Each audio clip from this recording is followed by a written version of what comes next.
Om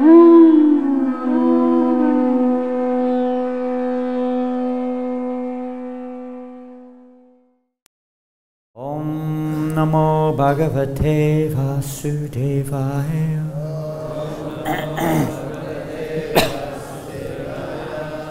Om Namo Bhagavate Vasudevaya.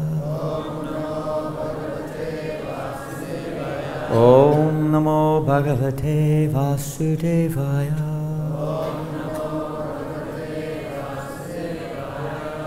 Srimad Bhagavatam, Canto 8, Chapter 6, Text number 9.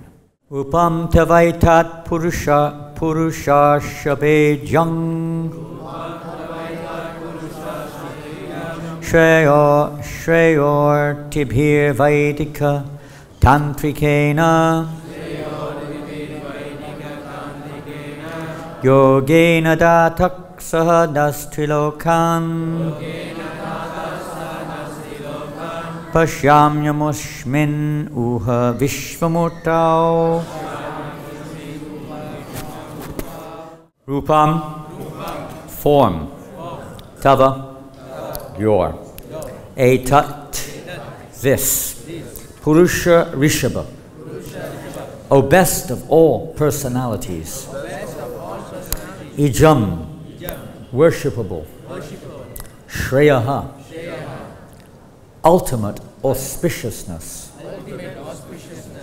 Artibihi, by persons who desire, Vaidika, under the direction of Vedic instructions, Tantrikena, realized by followers of Tantras, like Narada Pancharatra, Yogena, by practice of mystic yoga, Dataha, O Supreme Director, Saha, with,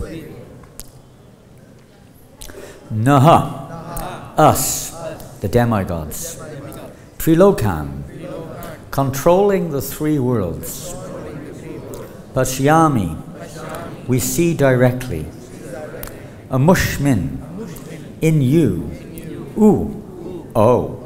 Ha, completely manifested, Vishvamurtau, in you, who have the universal form.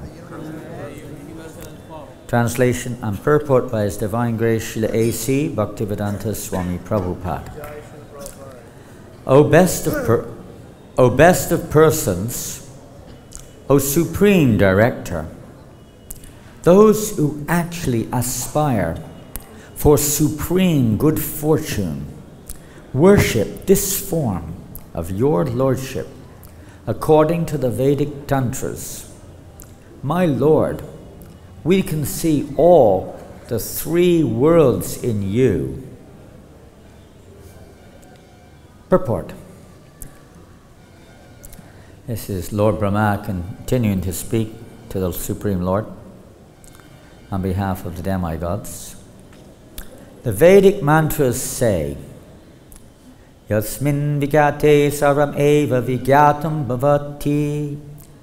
When the devotee sees the Supreme Personality of Godhead by his meditation, or when he sees the Lord personally, face to face, he becomes aware of everything within this universe. Indeed, nothing is unknown to him.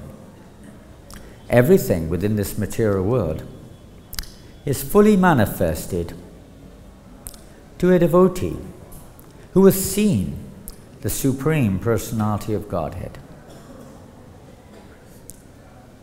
Bhagavad-Gita 4:34 therefore advises, Tad vidi pranipatena pariprashnena sevaya upadekshanti te jnanam jnaninas tattvadarshinaha. Just try to learn the truth by approaching a spiritual master. Inquire from him submissively and render service unto him. The self-realized soul can impart knowledge unto you because he has seen the truth. Lord Brahma is one of these self-realized authorities.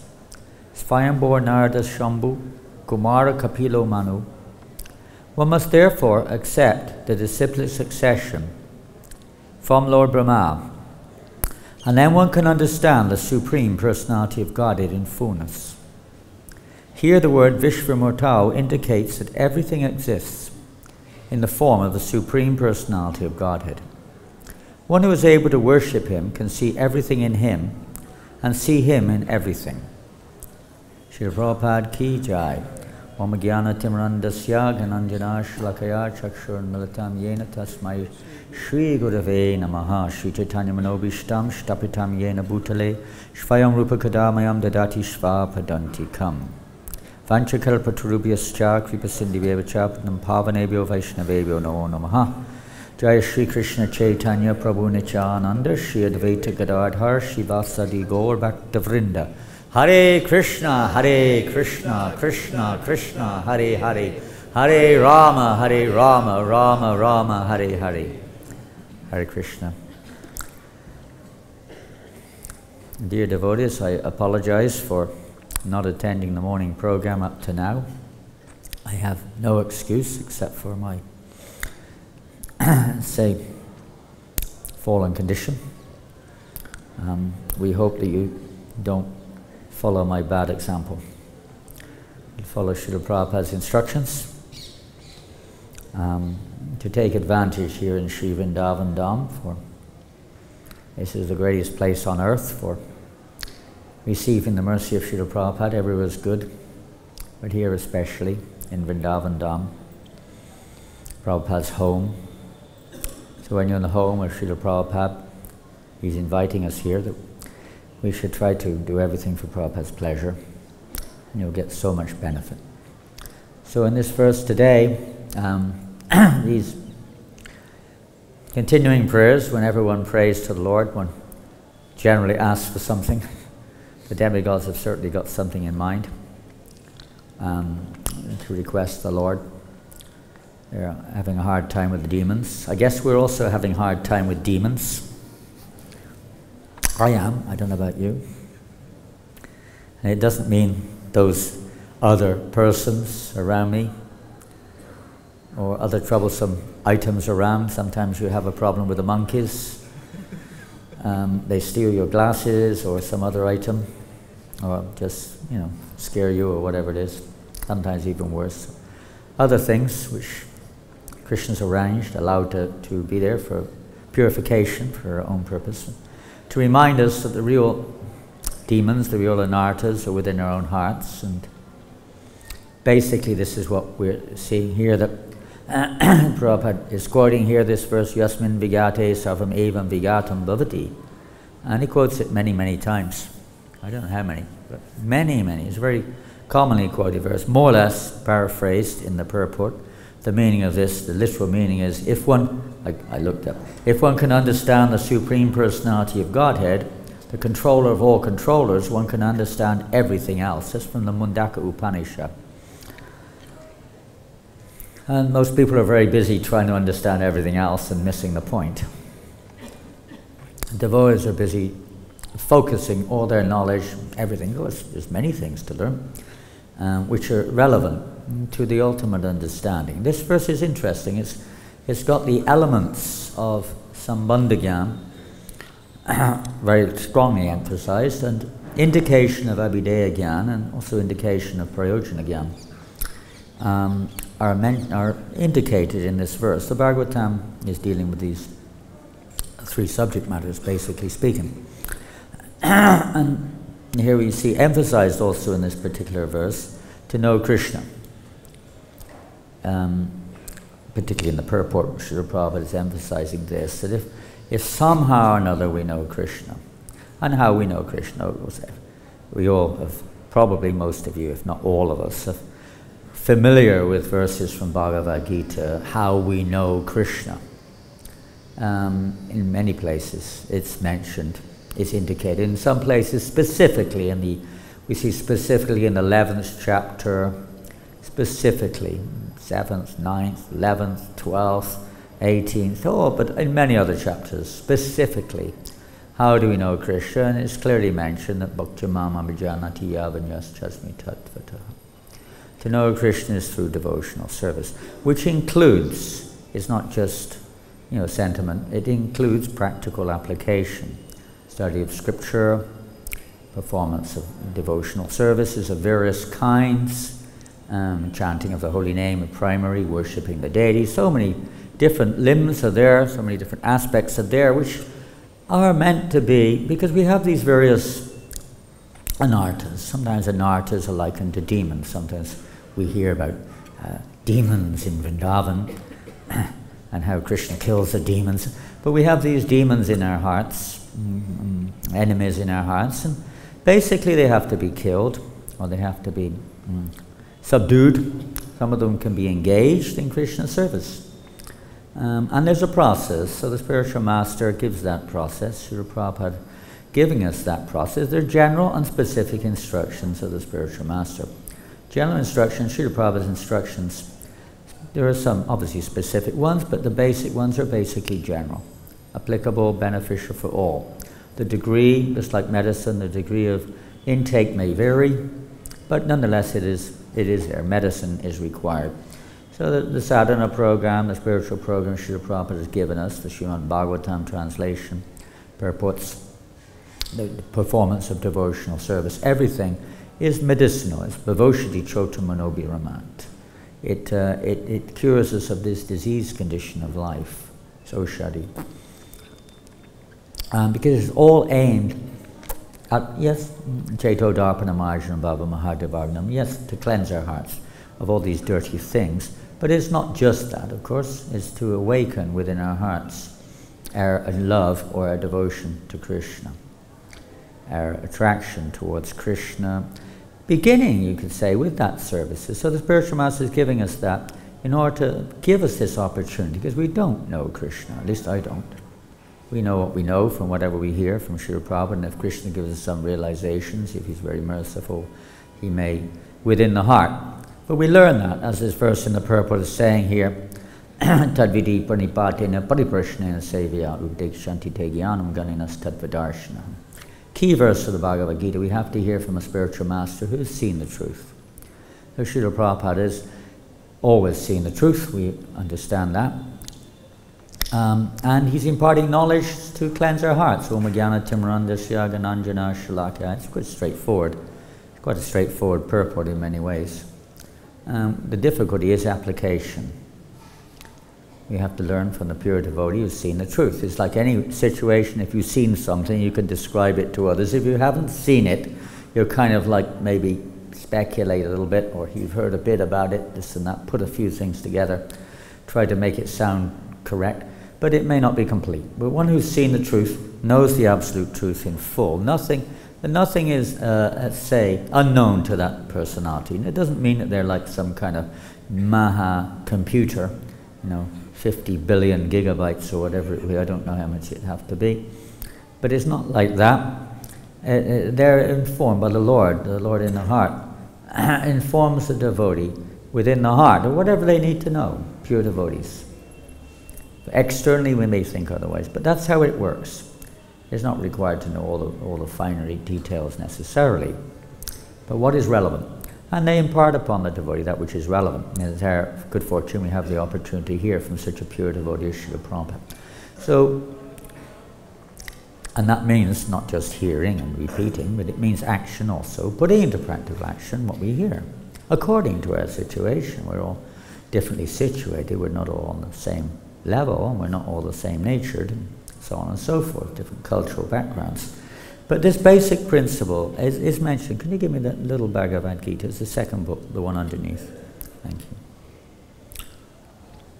It's basically mentioned in the Bhagavad-Gita. If we turn to the 15th chapter, there's a very nice, the last two verses of the 15th chapter are really nice. We used to learn these verses in the good old days. We used to learn verses every day, and now I forget verses every day.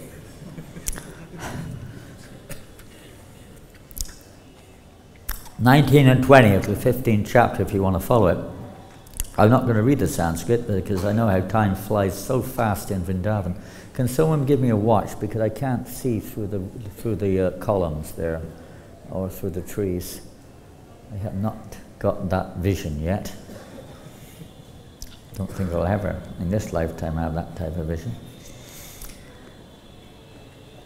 Krishna says, text 19, whoever knows me as the Supreme Personality of Godhead without doubting, notice the word, without doubting, is the knower of everything.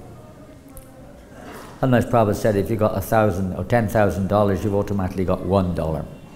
Because $10,000 today is nothing, but in those days it was. He therefore engages himself in full devotional service to me, O son of Bharat. So that's one of the results of knowing Krishna as the Supreme Personality of Godhead without doubt, is that one automatically. We may not know that, but by the association of the pure devotee, he's very mercifully engaging us in devotional service. Even though we may not have the appropriate knowledge, we have something. We have some faith maybe. It may be fully blossom. Yastadeva prabhaktir yatadeva tatagaro tasyataya tatakarta prakashante mahatmana. But we don't have that implicit faith in the spiritual master and the Supreme Personality of Godhead. Therefore, not all the imports of the Vedas are revealed unto us, but they're revealed through Srila Prabhupada's writings, through his teachings, through his words, etc., and through other devotees who've heard from Srila Prabhupada, etc. We can understand what is rightful action and what is not rightful action. And following that principle, then we can hopefully our path can become a little clarified. Arjuna lost his way and he approached Krishna and he had the right attitude. It's a matter of attitude, basically speaking. We'll hear about that in a minute. The next verse, this is the most confidential part of the Vedic scriptures, O sinless one, and it is disclosed now by me.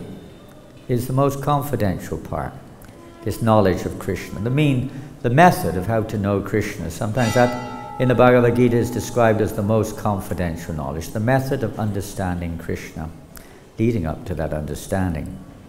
Whoever understands this will become wise and his endeavors will know perfection.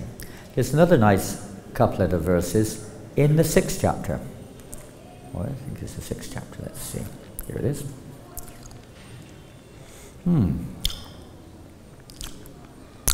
A true yogi observes me in all beings and also sees every being in me. Because in this purport it also says that this knowledge means that we'll see Krishna in everything and everything in Krishna. That's a very, you could say, complex subject matter which is discussed from various perspectives in the 9th chapter, the beginning of the 9th chapter. They would see it slightly differently worded, it's understood slightly differently, but in principle, everything is coming from Krishna. And Krishna is present everywhere. A true yogi observes me in all beings and also sees every being in me. Nothing exists in reality separately from Krishna. As this verse says, Krishna Murtau, last line of this verse, one is able to worship and can see everything in him and see him in everything. So you'll see this verse, text 29, this is one verse in the Bhagavad-Gita which explains exactly the same thing. And the next verse, which is a little bit more famous, for one who sees me everywhere and sees everything in me, I am never lost, nor is he ever lost to me. It means basically one is always Krishna conscious, isn't it? One doesn't see things only in relation to me, to ourselves. Usually we react to the world around us in relation to ourselves. And afterwards we may philosophize a little bit and start thinking of how we can see it in relationship with Krishna.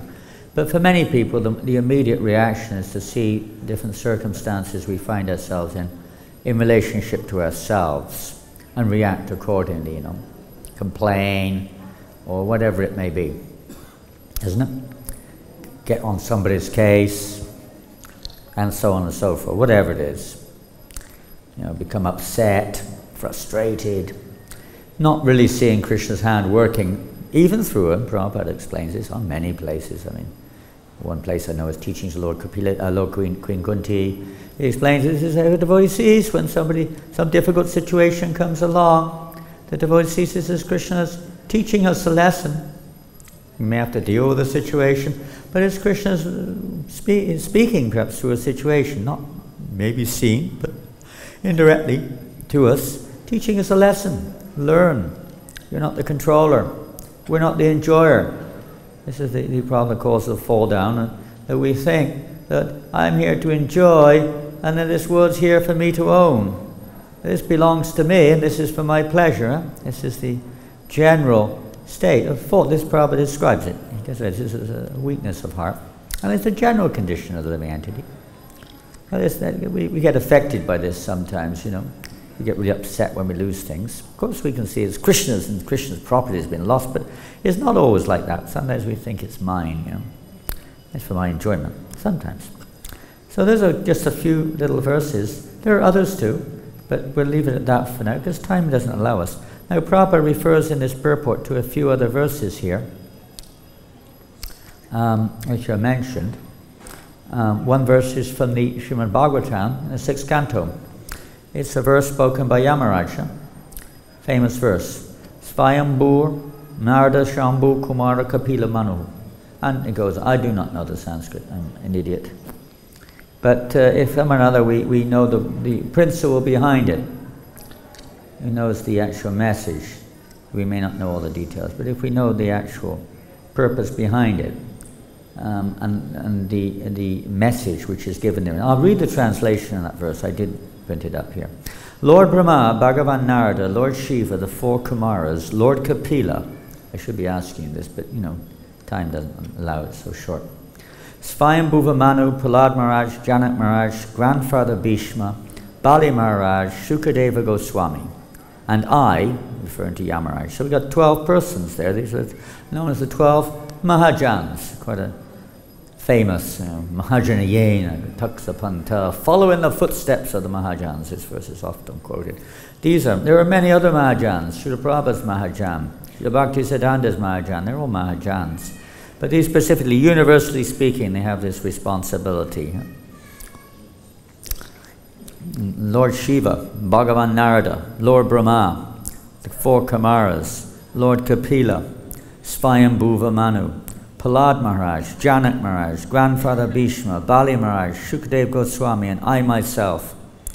These are the 4 listed here by Yamaraj. To give this, what do? And I myself. They know the real religious principles. Their business is to establish, as Krishna's business is, on behalf of Krishna, religious principles in this world, not just some, you know, temporary Naimittika Dharma, some dogma for time, place, and circumstances, but real religious principles which hold fast in all, maybe, you know, different kinds, just like the Tantras are mentioned here. There's Sattvata Tantrics, also Tantrikas. They're in the mode of goodness, like the Narada Pancharatra is considered amongst those. It's in the mode of goodness. For people in the mode of goodness. Directions, how to apply the Vedic truths in your lives, you know, according to time and circumstance, are given there. By the different great sages, and according to the modes of nature ones in there are different tantras, some are in the mode of ignorance, passion, like that. So that's their duty, is to impart upon the society relevant instructions, religious principles. That is known, my dear servants, this transcendental religious principle, which is known as Bhagavad Dharma, or surrender unto the Supreme Lord and love for Him, is uncontaminated by the material modes of nature. It is very confidential and difficult for ordinary human beings to understand. But if by chance one fortunately understands it, he is immediately liberated, and thus he returns home back to Godhead. So, you know, they prepare the way like a child. You prepare the way for their education, step by step. So religious principles are supposed to be there for, you know, according to the individual's condition, their adhikar, so they can digest it, apply it, and thus progress on the spiritual path. There are very many different instructions, and people get totally confused in most cases. Not say totally, but very confused in most cases, because they don't know which ones to apply. And even in our own Krishna consciousness endeavors, we may also get confused like that and start, you know, imitating or applying something which is not yet relevant to our particular needs, etc. We may get stuck up on a certain level and not realize, you know, the ultimate goal. We have to, you know, move forward in some way or another. It's a progress. It's a movement. We're meant to move forward. Srila Prabhupada's movement. We're meant to advance in Krishna consciousness. And the idea is if we apply what is relevant, then we move to the next stage. You go at one step, you can then go to the next step. Don't try to jump over. That's the idea. So these Mahajans are supposed to be able to, understand that and apply that according to the time, place, and circumstance. And that's what Srila Prabhupada is doing, still doing. And if we're very serious and sincere. So we're going to move on. So the essential point of understanding this message of the nature of the Supreme Personality of God, that He's all in all, that He's the Supreme Controller, that He's the Sarvakarna Karanam, etc., etc., is this point mentioned here. Sampradaya vihinaye mantraye mataha. This very important verse. Mantraste nishpala mataha. If one is not actually connected with a bona fide disciplic succession, whatever mantras he chants will not bring the desired result. That's from the Padma Purana. So the main thing is mentioned here, Tadvidi Pranipatena, is we have to be connected to a disciplic succession. That's also in the 4th chapter, Evam Parampara Praptam Imam Arjasho Vidu, that this important, very important feature, Divya Gyan, the 4th chapter is transcendental knowledge. So that transcendental knowledge is received from the disciplic succession. That's the most emphasized thing. I would say the key thing in this particular purport of understanding the Supreme Personality of Godhead is this point of connecting with the Parampara disciplic succession. In the purport to the verse which was just quoted from the 6th canto about the Mahajans, Srila Prabhupada describes that one must connect oneself to one of the 4 Vaishnava Sampradayas, either the Brahma Sampradaya or the Sri Sampradaya or the Kumara Sampradaya, the Rudra Sampradaya. One of these 4 Sampradayas, one must be connected, and the connection must be correct connection. And Prabhupada emphasized this a lot. In fact, his pride was that he was simply passing on the message of the Sampradaya. He wasn't creating his own interpretation. He was just passing on the message, and sometimes he called himself like a peon. Or he give different examples that we have to pass on that message unchanged. The message unchanged. The actual message, the principles, the actual essence has to be unchanged. Maybe the local details may vary. Now there's an interesting word, sampradaya. Sampradaya. Sam means completely. Pra means like the best, topmost. And daya is giving. And it means that which is giving the topmost. Sampradaya. If one's not connected with the Sampradaya, then as this verse says in the Padma Purana, even if one has received a mantra, and it may be an authorized mantra, a bona fide mantra, but if it's not received from the right source, it has no effectivity. It's just like if you receive a passport from the right source is illegal. From the wrong source, is illegal. From the right source, you have to get the passport. It may look the same. It may look exactly the same, but it's not authorized by the government unless you receive it from the government. We have to receive it from the right source. Otherwise, it won't have the same effect. It may have some other effect, but it won't have the actual ultimate effect. And this is the point. We're very fortunate that we've received this. It's essential. The Vedic literature is this one. Tad Vijnanatam Sugurume Vabhikachat Panishwar Samipani Sotyam Brahmanishtam. To understand that Brahmanishta, that spiritual knowledge, one must, it's imperative that we approach a spiritual master. It's not just approaching a spiritual master, it's the same principle as Tadvidi Pranipatena. We have to have a submissive mentality, this verse described. We have to approach the spiritual master in a humble state of mind. And traditionally, one would carry firewood, or in other words, one comes forward as a menial servant to assist the spiritual master in the execution of his service. It's the menial mentality and the menial service to the spiritual master which endears one to the spiritual master. And the Lord, when he's happy and sees that a devotee is doing that, is actually following a submissive application, the Lord then, very pleased, he gives his mercy to that devotee and reveals the truth to that devotee. This is the process. Pleasing the spiritual master is the means of receiving Krishna's mercy. A symptom of such a spiritual master is that he is expert in understanding the Vedic conclusion, and therefore he constantly engages in the service of the Supreme Personality of Godhead. That verse is from the Mundaka Upanishad. There's a nice purport in the 6th canto of Bhagavatam, chapter 8. I'll read it. Part of it, not all of it. This is spoken by, Prabhupada says, Madhavacharya points out, and I'll read the Sanskrit again, we're running short of time. One must receive all kinds of mantras from a bona fide spiritual master, otherwise the mantras will not be fruitful. And he quotes Tadvidi Pranipatina. All mantras should be received through the authorized guru, and the disciple must satisfy the guru in all respects. After surrendering at his lotus feet, in the Padma Purana it is also said, we've read that verse already. There are 4 sampradayas, or successions, namely the Brahma Sampradaya, we've mentioned that too.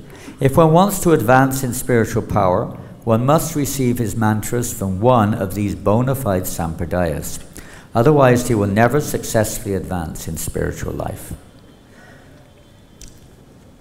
One cannot advance successfully in spiritual life. One might be peaceful, one might have a smile on his face, one might have some, mystic powers or something, even, I don't know. But one will not be able to advance in genuine spiritual life without being connected to one of these disciplic successions. And that's the greatest fortune. It's the most greatest fortune to be connected in that way. Brahmanda Bhamit, no. Bharata, no. Yeah, Brahmanda Bhamita Kaum Bhagavan Jeev Guru Krishna Prasadi Pai Bhakti Lata Beach. The greatest fortune, Brahmanda Bhamita Kaum Bhagavan, very fortunate, Bhagavan Jeev, Guru Krishna, because after wandering in this universe for who knows how long, but after wandering in this universe from lifetime to lifetime, by great fortune, one gets the opportunity to associate with the pure devotee of the Lord. And in their association, one receives the seed of bhakti, or devotional service. That's the greatest gift one can give. Daya, the greatest giving, is that gift of devotional service, because that gift can awaken. It's already there potentially. Love of God is in the heart, is awoken. Nityasiddha Krishna Prems, Sadhu Kavanai, Shravanadi Shuddha Chitta Karya Udaya. It's already in the heart. And it's awoken by the process of devotional service, especially Shravanadi, hearing and chanting. It can be awoken naturally. The pure devotee gives us the seed, or the instructions, the directions, how we can awaken that love of Godhead, or the ultimate goal of our very existence, is to love Krishna. That was a beautiful verse.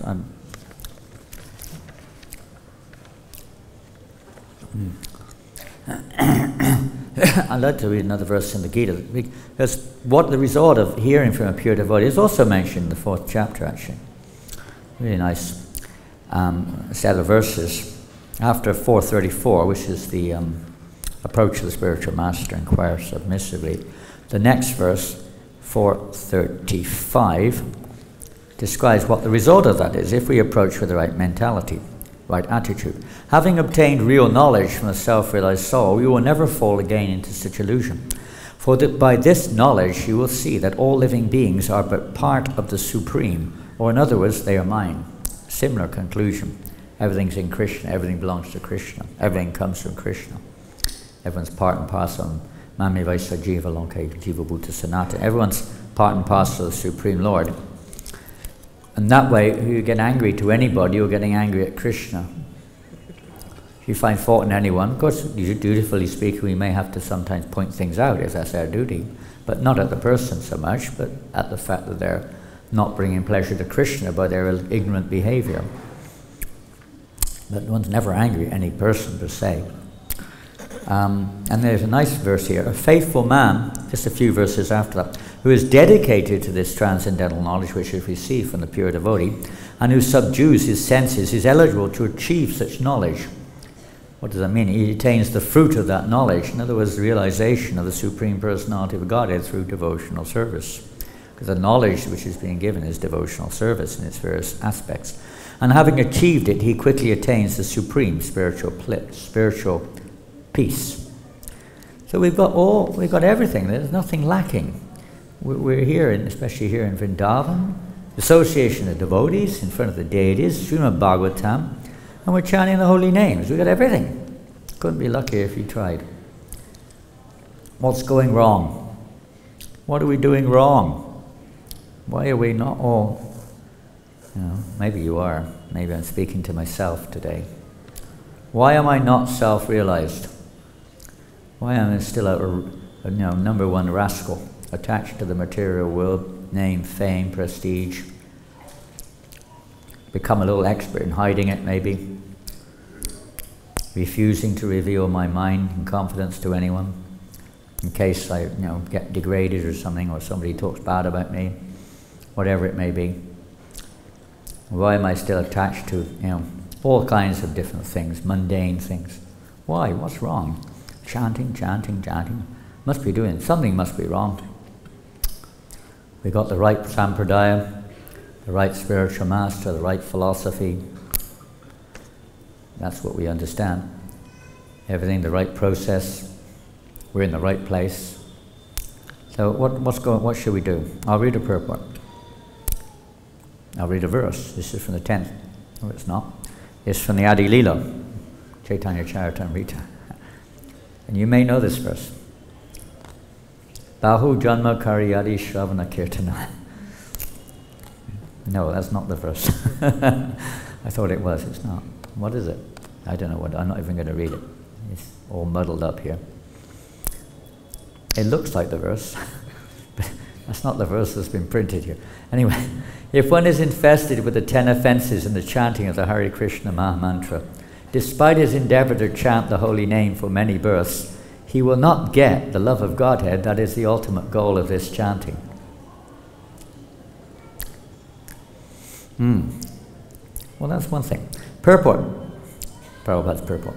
Srila Bhaktisiddhanta Saraswati Thakur says in this connection that although one may go on chanting the Hare Krishna mantra for many, many years, and it could be any other aspect of devotional service we're engaged in, there is no possibility of attaining the platform of devotional service unless one accepts Sri Chaitanya Mahaprabhu.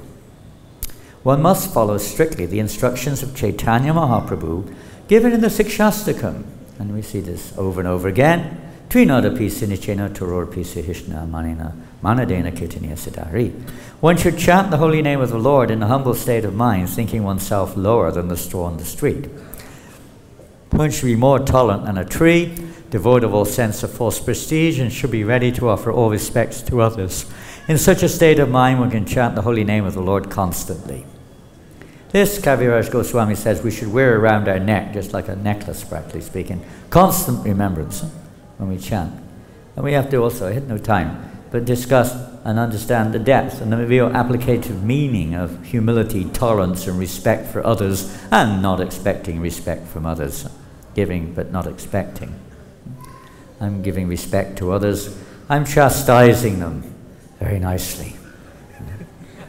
I'll be very kind to them and find as many faults in them as I can for their benefit.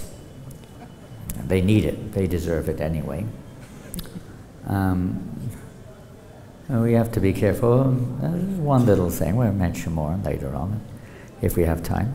In such a state, we read, one who follows this direction, being freed from the 10 kind of offenses, becomes successful in Krishna consciousness and ultimately reaches the platform of loving service to the personality of Godhead. Well, simple. Again and again, as is repeated by our acharyas, it's simply by chanting the holy name of the Lord offenselessly. There is no need of any other process. We're not doing that. So we have so many other processes there to help us to come to that offenseless chanting. Devotional service, menial service. Don't try to, skive. Menial service. The regulated principles. Getting up, this, that, the other. So many things are there. Study of the scriptures. Going on Sankirtan, I'll read on. One must come to the understanding that the holy name of the Lord and the Supreme Personality of Godhead are identical. As the demigods are seeing the form of the Lord, to see the form of the Lord, one has to be pure in heart. Sometimes the Lord may give that vision, but the general thing, we have to be pure to see the pure. That this is the process of purification, chanting purely the holy name without offense. One cannot reach this conclusion unless one is offenseless in chanting the holy name. By our material calculation, we see a difference between the name and the substance. But in the spiritual world, the absolute is always absolute. Name, form, quality, and pastimes of the absolute are all as good as the absolute himself. Thus, one is understood to be an eternal servant of the Supreme Personality of Godhead if he considers himself an eternal servant of the holy name, and in this spirit distributes the holy name to the world. This is the mood of service to the name, that we are servants of the name. The name is none different than the Supreme Lord. We are eternal servants of Krishna, that we know. Nityasiddha Krishna. We're all eternal servants of Krishna, Jive Hoy, Nityara Krishna Das. That we're eternal servants of the name is none different. And in that mood, we distribute the holy name. This is an important point. Don't be a miser, you'll be miserable. One who chants in that spirit without offenses is certainly elevated to the platform of understanding that the holy name and the personality of Godhead are identical. To associate with the holy name and chant the holy name is to associate with the personality of Godhead directly. We are directly associating with the personality of Godhead, but our minds are somewhere else, maybe, I don't know. Mine is. In the Bhakti Rasamrita Sindhu it is clearly said, Sevam mukhi jivado shvayameva spratyadaha. The holy name becomes manifested when one engages in the service of the holy name. This service, in a submissive attitude, begins with one's tongue. Sevam mukhi jivado. One must engage his tongue. And like Lord Brahma's engaging his tongue in praying to the Lord, he's asking for something, because they've got some a little bit materialistic, you could say, but still they're approaching the Lord.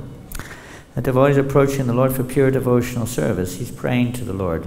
This is one of the ways that we could become purified, by prayer. Bhagavatam's full of prayers of all levels. Bhagavad-Gita, also prayers are there. All the time. The pure devotee Prabhupada was all praying, all the time, in this prayerful mood, knowing that at any moment we can be swept away by Maya. Any moment. Maya is very strong. It's Krishna's energy. We're tiny energy. We're tiny. Maya is powerful. We always have to be in this humble, submissive mood of prayer, very careful to avoid the offenses. You know, there's not just a mechanical thing. We also have to practically apply it in terms of our dealings with each other. It's very easy to get, angry and upset with each other, and unnecessary. Nowadays we have wonderful technology to make it easier to find faults in each other. Wonderful technology, isn't it? It's fantastic, You just press the button and the whole world knows the ignorance, knows about it, whatever it is. Even if it's wrong, they know about it, and you're finished. It's magnificent technology, becoming expert at using it for good purposes, huh? Criticizing. There are even websites just for that purpose. Do you know that? Solely and wholly to find fault in other people. It's not what we're here for. We're here to find fault in ourselves. Nobody else. Unless it's your duty. Bhaktisiddhanta Maharaj, when he was asked by his disciples one time, Guru Maharaj, should we kind of like, find faults in those who are, envious of Krishna, those who are inimical, should we know, like Hanuman and Arjuna, they're angry with such people? It seems like Krishna incited them in one sense. They use their anger on behalf of Krishna. Should we do that too for those who are envious of Krishna? Gurudev said, yes, you should. But first you have to look and see who is envious of Krishna. And when I look at myself, I find no one more envious than myself. So to whom should I use anger? We're very expert at, finding the problem outside. All these things that help us to realize that we have a little homework to do, maybe. And if you're in a position of responsibility, we have to obviously do the needful. But in an appropriate way as possible. We're not pure, but as best as we can, in a way of compassion, in a way of concern for the other person, not in a way to make them leave or make them feel awful or make them, cry or whatever it is. Don't be Ravana. Ravana means one who makes others cry. Hare Krishna, you can make them cry in ecstasy. Hare Krishna consciousness movement is based on this principle. We try to engage all the members of the Krishna consciousness movement in the service of the holy name.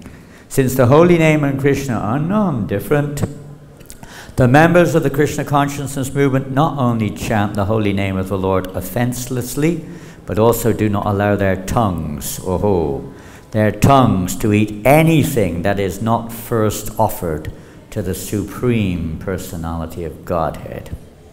Not anyone else, not to Lord Shiva or somebody else, to the Supreme Personality. Somebody asked one day, oh, if we can't offer chocolate to Krishna, who do we offer it to? Someone said Lord Shiva, but that doesn't quite fit into this category here. I don't know if he likes chocolate or not. It's better than not offering it to anyone, but it's not quite the real point. You know. There are probably a few other things on our menu which are not offerable to Krishna. Bear it in mind if you want to advance in Krishna consciousness. If you're on a very low level, or we are on a very low level, I suppose, but if we are on want to remain on it, then we continue doing things that we did before, and we offer them to somebody up there and hope that they accept it and turn it into something good.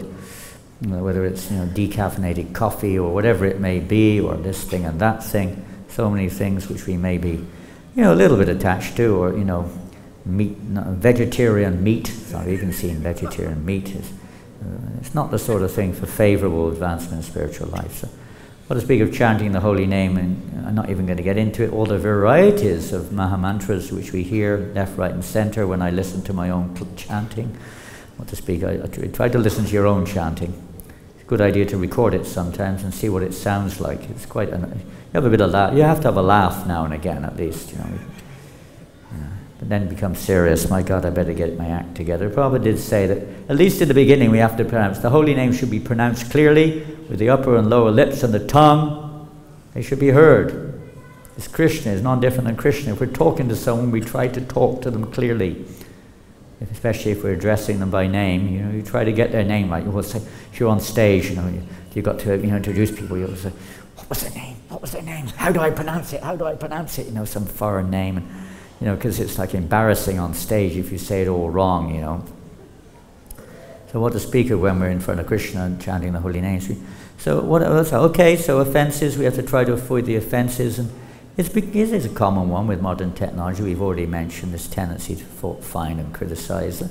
Let's get into the real essence of Krishna consciousness, glorification. Bhaktivinoda describes, when he describes the 10 offences, he said, when in the Padma Purana indicates the 10 offences should be avoided, it's actually indicating the positive side. Instead of blaspheming those devotees who've dedicated their lives to propagating the holy name of the Lord, and I can do that anyway, Prabhu, because you have not dedicated your life, so I can blaspheme you. It doesn't mean that.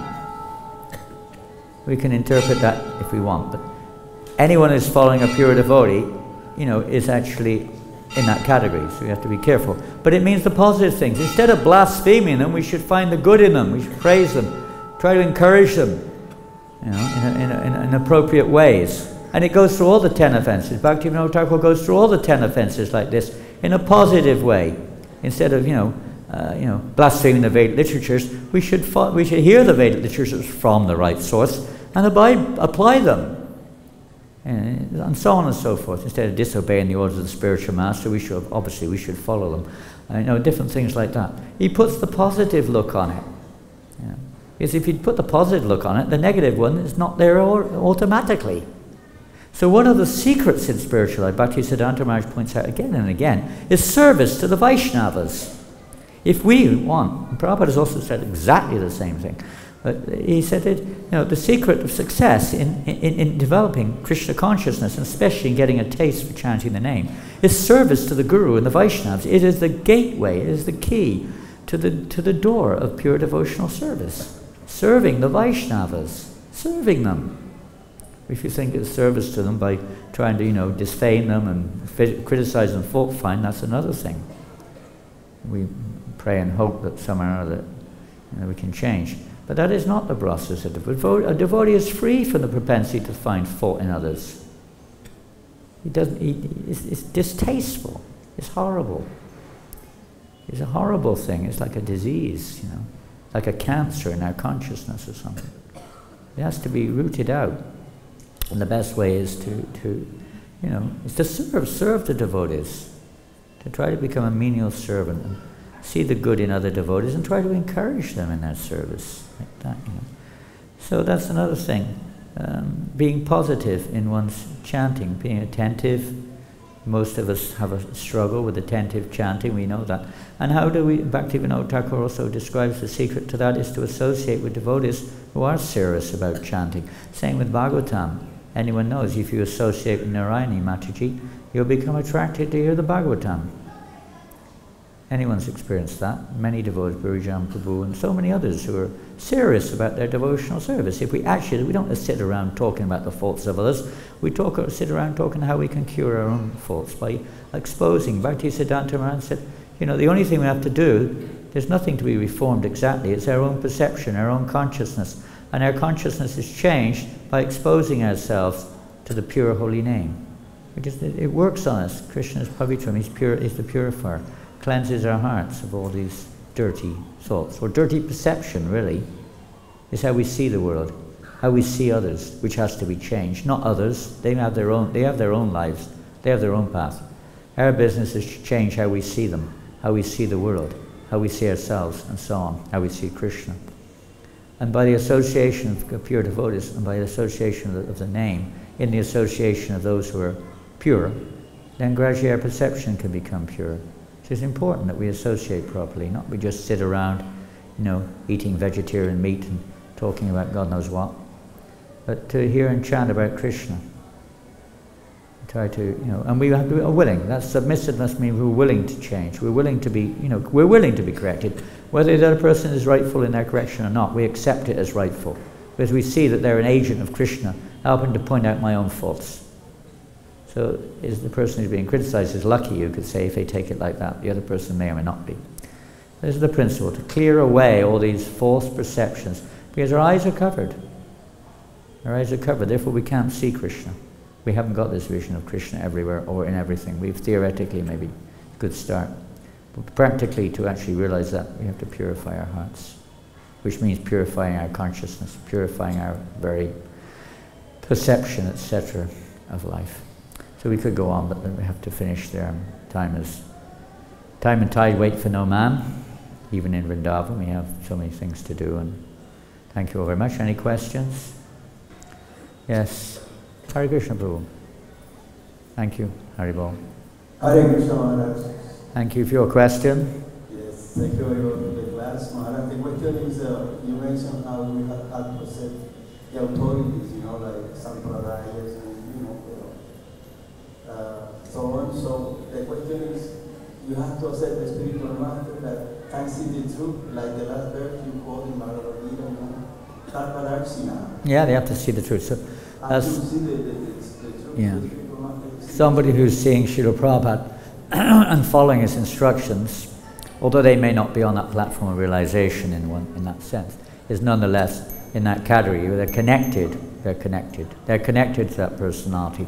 If they're actually connected, then the message will also be there. But we have to understand that Srila Prabhupada is our Siksha Guru. They're not changing the message. They're accepting the message of Prabhupada and they're simply teaching us that message. So in that sense, they are just passing on their peon. Prabhupada said, peon. We're passing on that message of the pure devotees, the acharyas who've seen the truth.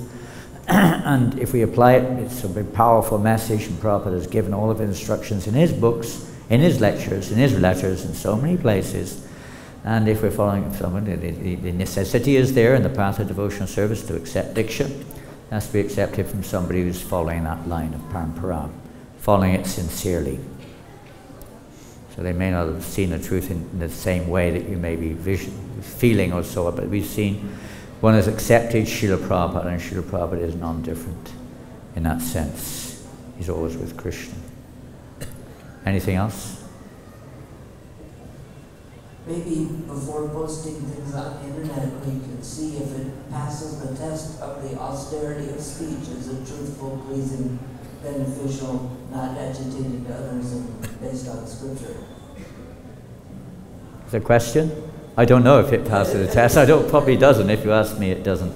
Yes, if we institute that somehow in our own minds, others, that would change a lot of what gets posted. I think so. I think so. Yeah. If we all look to ourselves and see what we have, what we can do, it's always what someone else can do. Not always, but a lot of the time it's what someone else can do. If we look and see what I can do, to help. It might help yourself. Charity begins at home, you could say, but automatically that will help others. If we're not looking at our own problems, it's not much point pointing out others. It's not going to work. It's not going to work. And they may be sincere and they may take the medicine. That's their good fortune. But in principle, it's not going to work. It's just going to end up in arguments, back and forth, like animals fighting, like monkeys practically. Anything else? I see everyone's eager for breakfast, prasadam, food offered to the Supreme Personality of Godhead, which it is, here in Vrindavan. Wonderful. Okay, thank you very much. Hare Krishna, Srila Prabhupada Ki Jai.